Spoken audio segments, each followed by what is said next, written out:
Greetings, hello, and a very warm welcome back to the channel. You're joining me just here for match 2 of the round of 8 in the week 3 of the ESL Homeworld Deserts of Karak tournament. Oh wow, this is quite a mouthful, really. Featuring these two players, we're going to have a Ritherin versus Quicksilver, both of whom playing as Knef. So let's take a look at where they spawn on this map. The map, of course, this is Torin Crater, one of the smaller. Well, actually, it's kind of a not one of the smaller maps in the pool. Actually, I take that back. Anyway, spawning in the south here, playing as the Knef forces, we are going to have Quicksilver. Now, Quicksilver is a player I have cast before. He's very, very talented at the game.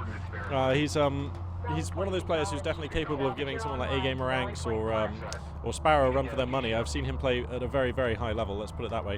So expecting quite a lot here out of Quicksilver. Looks like his colours are sort of a white and salmon stripe on his units. So that's how we're going to tell him apart from the other Knef player. Spawning in the north, it is going to be Ritherin, who I do believe I've had the pleasure of casting before.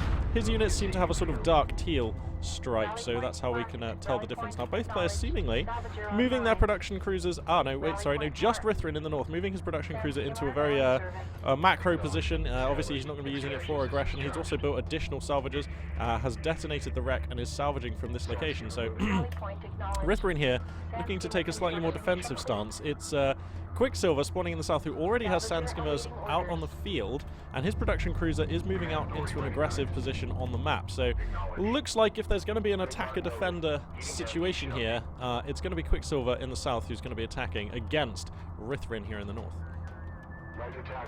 Base runners are sort of ambling around the field right now. Remember, the Knefi base runner can actually build the blast drone. It's 150 CUs, and that is a kind of a suicide unit, which will do really good work against clustered sand skimmers. So it's gonna be a little bit of a micro fest here if we do see blast drones. The first sand skimmer now makes itself known, taking some pot shots at this base runner. Going to force the base runner to come back to the protection of the carrier.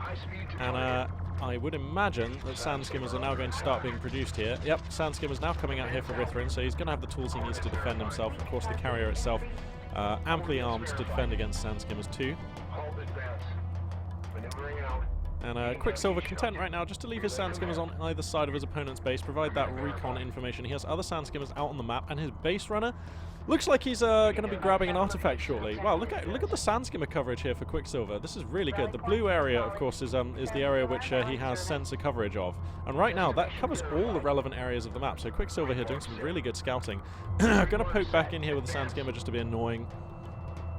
And probably wants to see whether his opponent has a refinery mode on his production cruisers, which doesn't seem to be the case. So Quicksilver knows that for now he's economically more or less even with Ritherin.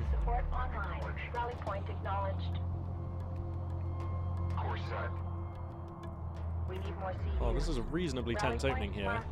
I'm surprised that Quicksilver isn't moving with his base runner. He could be grabbing an artifact. Okay, there we go. Now the base runner starts moving. So just a slight oversight there. Not going to delay him too much. And we have a fight being taken here. 3 sand skimmers going to come on in here. One of Quicksilver's sand skimmers was a little bit isolated and exposed. He's going to try and get that one out of there. But Ritherin comes in for a dive. He's going to pick up 1 sand skimmer. Now it's 3 on 2. The 2 sand skimmers of Quicksilver going to pick off the one here of Ritherin. And now a reinforcing sand skimmer comes in. Possibly going to be able to turn the tide here. Yeah, the 2 full health sand skimmers considering going in. But I think Quicksilver saw the assault ship here for Ritherin and knows that it's time to...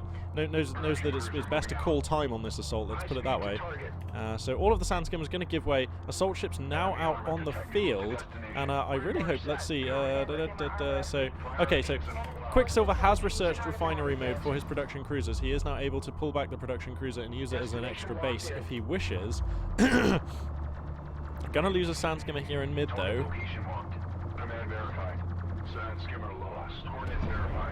Possibly another one, in fact.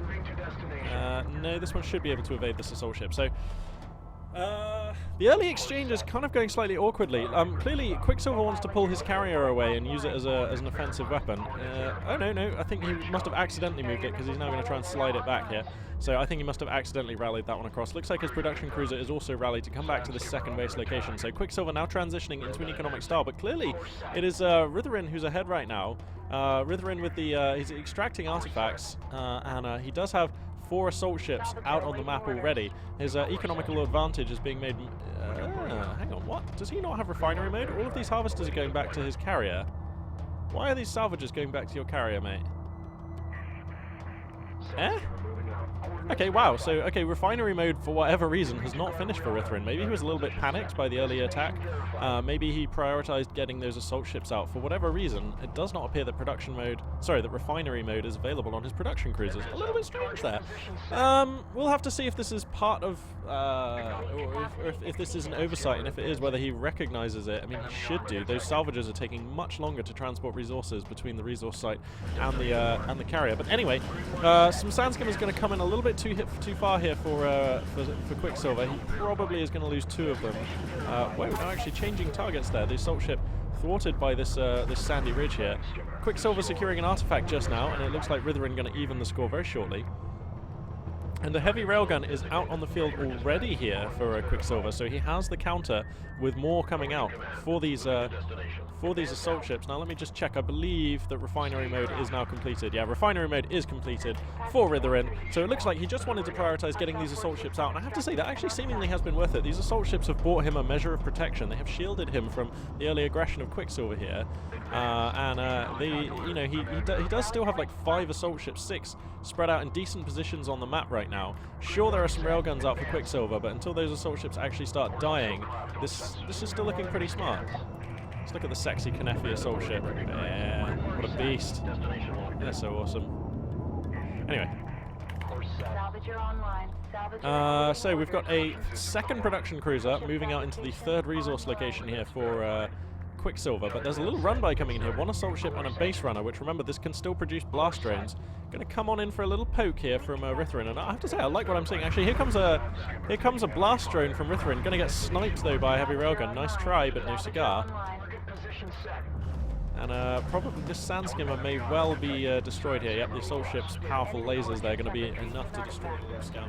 And it looks like Rithrin's only here to grab the artifact. This is quite a nice steal, because this is the artifact closest to Quicksilver, so grabbing this one has high value. It's also closest to your opponent's, it's closest for Rithrin to his extraction zone, so this is actually really nice.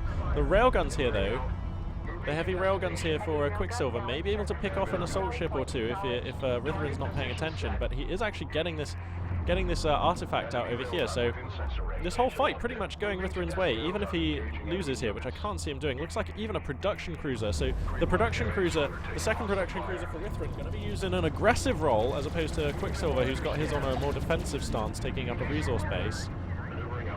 Sandskimmer here taking a dive to try and pursue the heavy railguns, but it is not going to achieve anything. Missile ship online. Destination locked in. Move to mark. Clear comms. Coordinates verified. Well, now missile ships being produced here for Quicksilver. You can see the missile ships just coming out now. So some anti-air is going to be online for Quicksilver. Seems wise. If his opponent was to transition into air when you've got railguns and sandskimmers, you do pretty much just lose a lot of your stuff. Whoa, one of the heavy railguns gets caught out here though by an assault ship and 2 sandskimmers, so that one is in jeopardy. Remember, railguns are very weak to sandskimmers, so these 2 sandskimmers may actually be enough to kill the reasonably expensive heavy railgun, and they are a bitter pill to swallow there.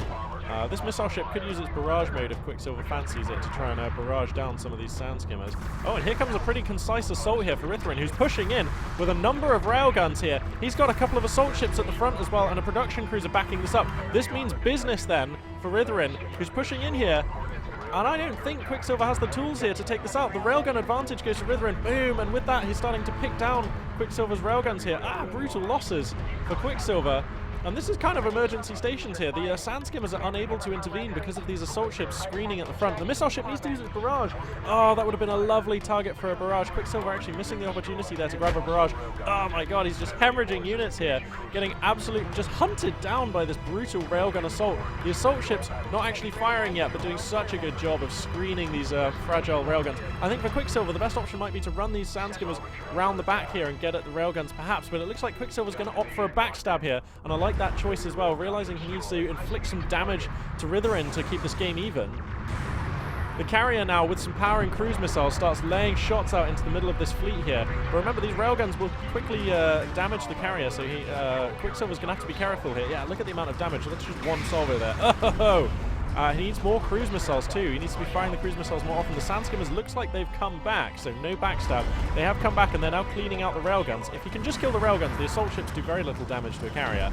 So it's the railguns here that are a threat. Only one of them remaining. He is going to priority focus that one down. So it looks like Quicksilver may be able to hold here. He needs to be firing these missiles. He's had 2 ready for ages.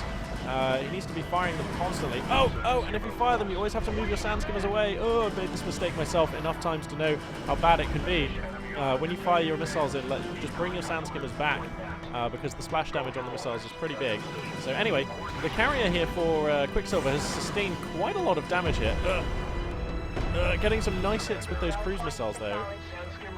And now he needs to get his resource operations back online ASAP. He was able to preserve all 3 of his production cruisers, and most of his salvagers are still intact here.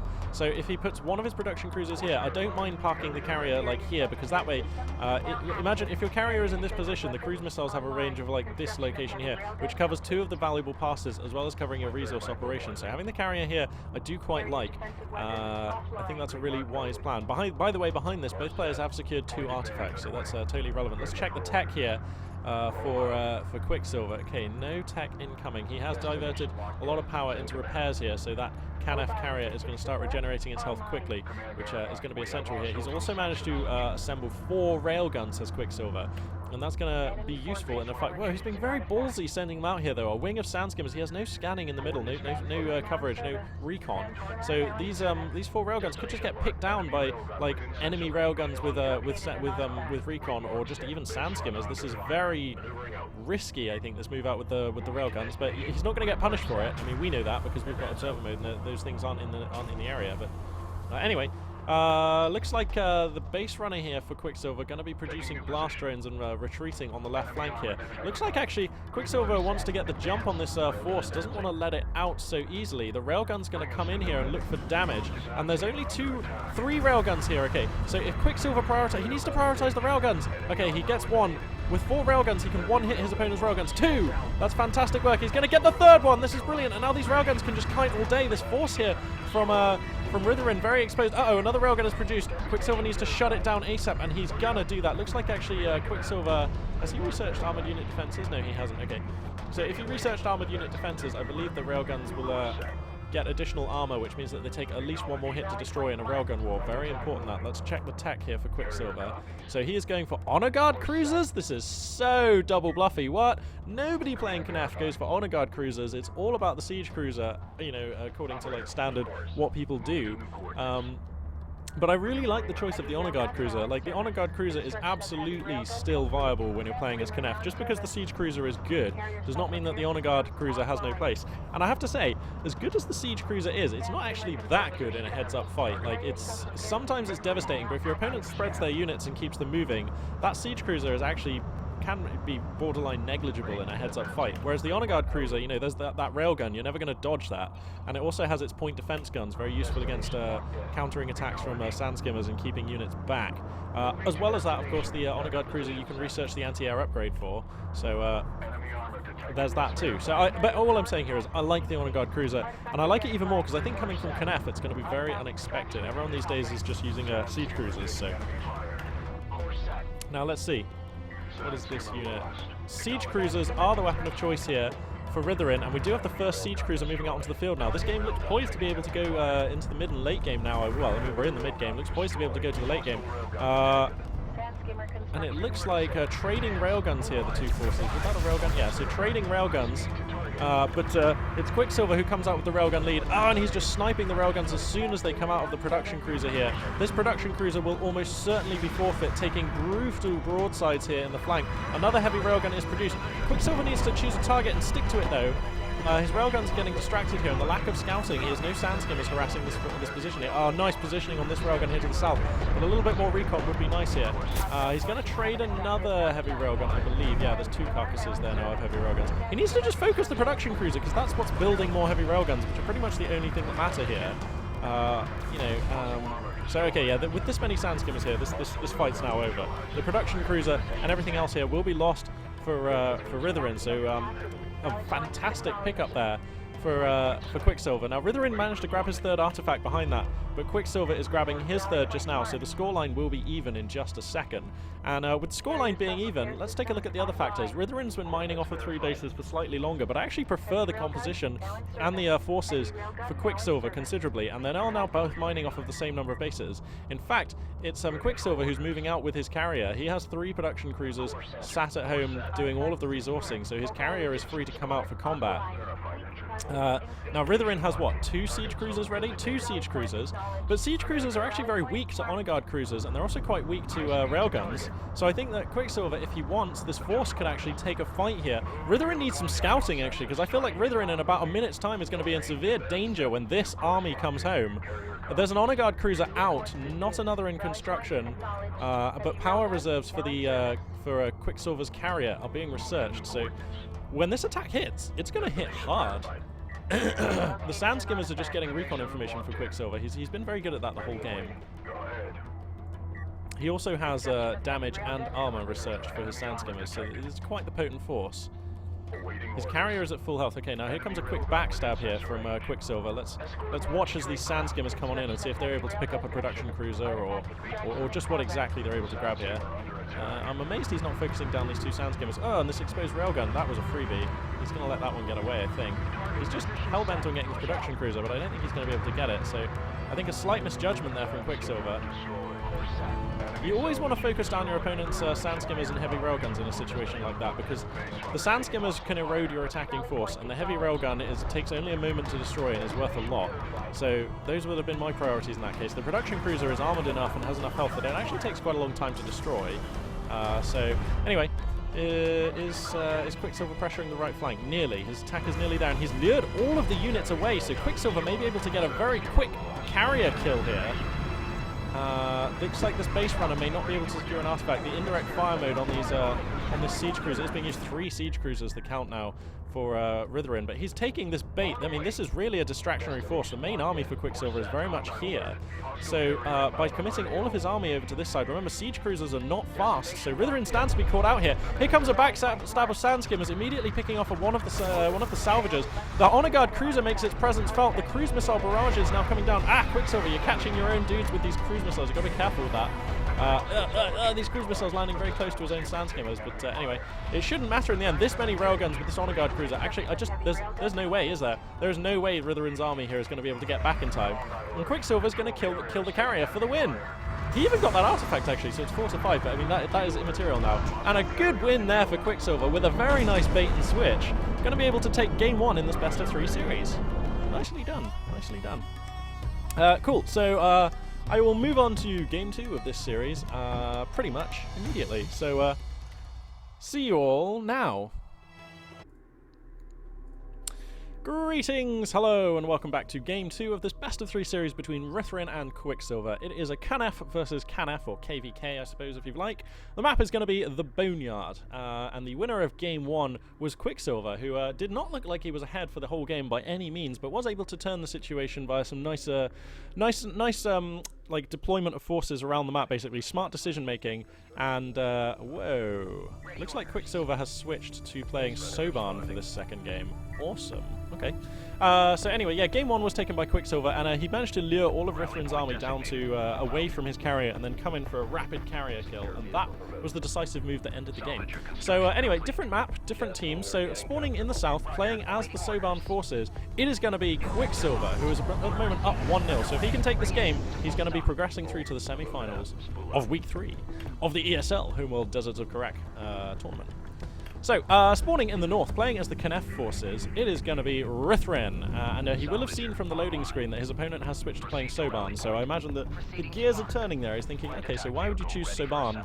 I mean, it's weird actually, because, for example, AK, in StarCraft, I mostly like playing as Protoss, unless I'm playing against Zerg, in which I prefer to play as Terran, right?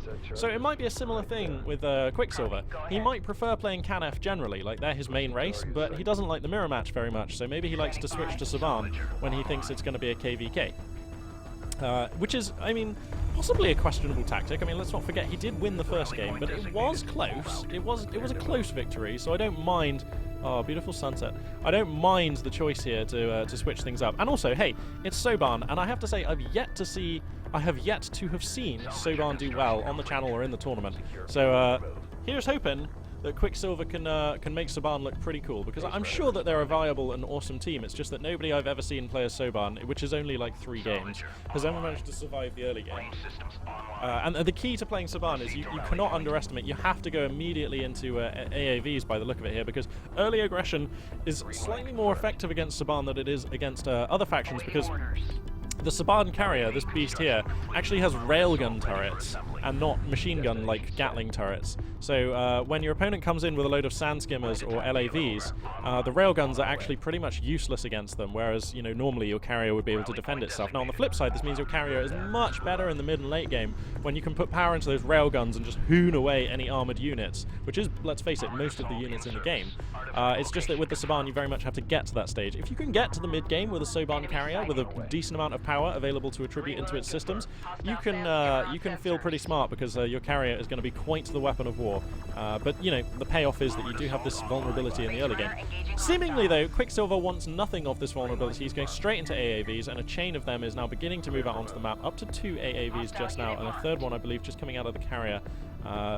Scouting is being provided by these LAVs, and it looks like he's going to detect that the base runner here for Ritherin is making its way to this artifact. He comes on in, he's probably going to converge on it with 2 of these LAVs and possibly the AAVs as well. Remember, we're up to 3 of those, now 4 moving out across the map. And actually, I worry for Ritherin a little bit, because what does he have in place? I can't check his tech to see what he's researching, sadly, but I really worry that this number of AAVs is actually quite threatening, and they're already quite close to the Knef base. Okay, so the tech of choice to counter these AAVs is going to be assault ships, but he's actually not got, he's only got the 1 assault ship, now 2. These AAVs are going to outnumber his forces. He's going to have to be careful. Now here comes a blast drone. But at best, this blast drone is... Oh, the suppressing fire from the armored assault, slowing the blast drone down there at the crucial moment. That was pretty cool. The counter. These armored assaults really... Whoa, he has to be careful. It's getting close. Okay. The counter blast drone is clearly AAVs, because it slows it down. That's very valuable. And taking these early engagements with aplomb is Quicksilver right now, and it looks like he's pushing in. One of his armored assaults has just positioned itself. He's just going straight in for salvager kills here. Going to use smoke to mix things up a little bit here. It looks like he really wants that salvager. Also, Quicksilver just now securing his first artifact, bringing the scoreline to 1-0 in his favor. This looks pretty dangerous now for Ritherin. It is definitely not over, but Ritherin needs to be scrambling badly. If I was him, I'd be pumping my carrier weapons into cruise missiles.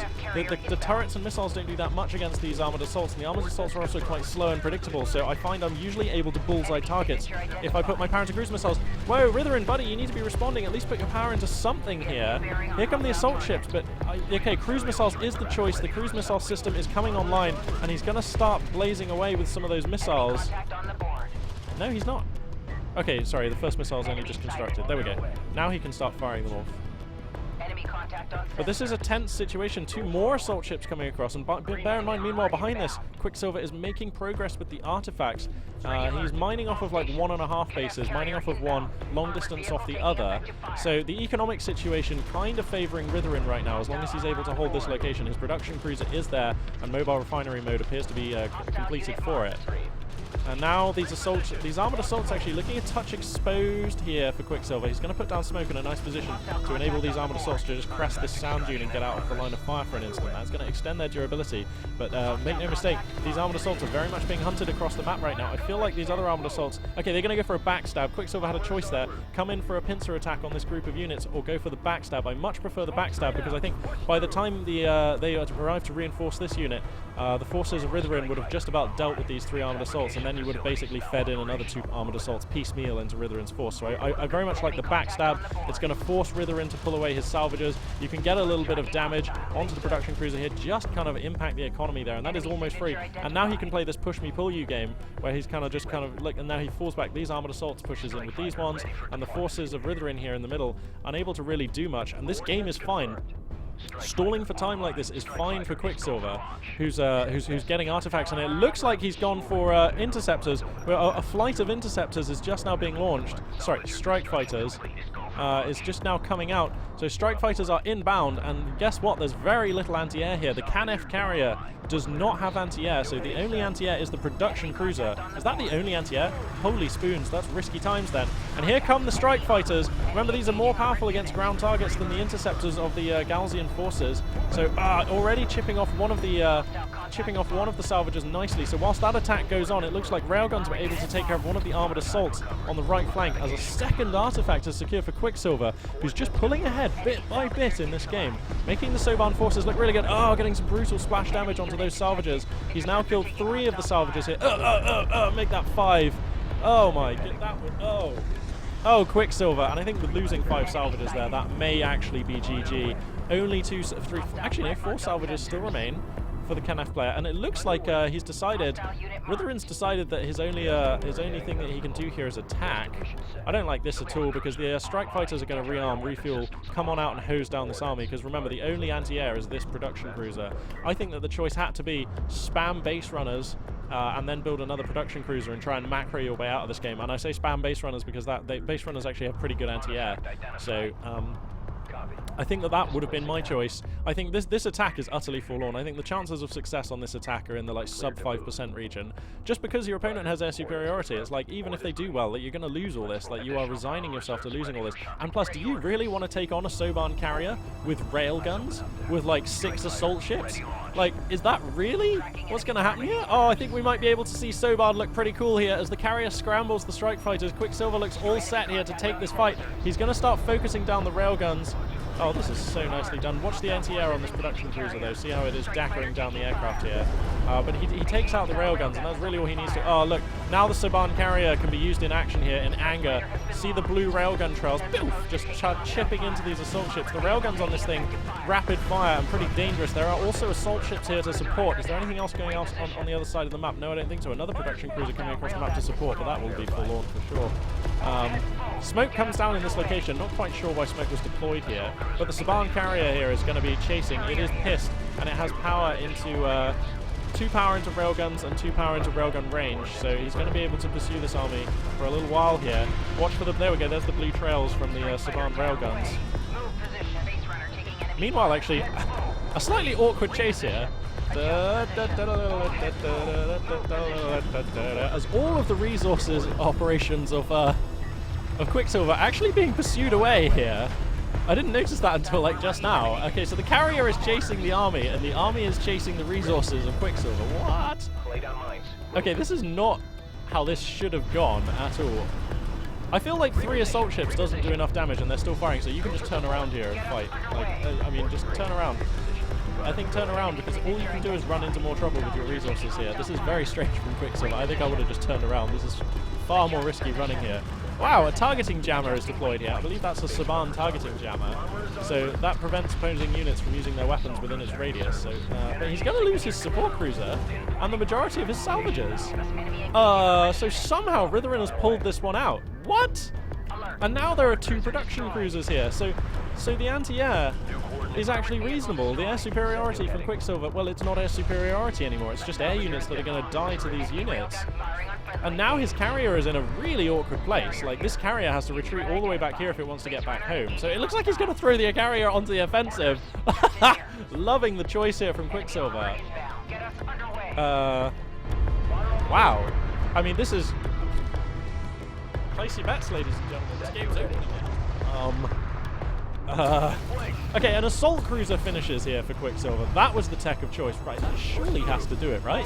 I mean, look at this assault cruiser at this range is just gonna blast everything.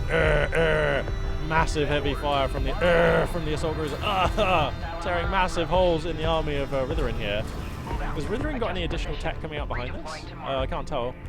But I can't see any additional units coming out. So okay, looks like he really wants to get the production cruisers. If I was him, if I was Quicksilver right now, I mean, does he still have any strike cruisers alive? I can't actually tell you. Actually, I think all of the strike fighters went down. so no air forces are available to be called in. But this assault cruiser is getting a little exposed here. I mean, he really wants the production cruisers, but the production cruisers are constantly kind of like pooping out heavy railguns, and the heavy railguns are accumulating damage onto this assault cruiser. And remember, this assault cruiser is a coalition unit, so it will not regenerate its health. In come a couple of LAVs here. I like that. Nice, just coming in for a bit of extra damage. The Saban carrier is going to retreat back down to the south, and it seems like there are actually a trio of support cruisers in position. So the support cruiser that went down here in mid, reasonably inconsequential. One of the production cruisers for Ritherin gets picked off at last by this assault cruiser. A base runner coming out. What? That's a little forlorn, I feel. Let's just take a look at this assault cruiser as it moves away.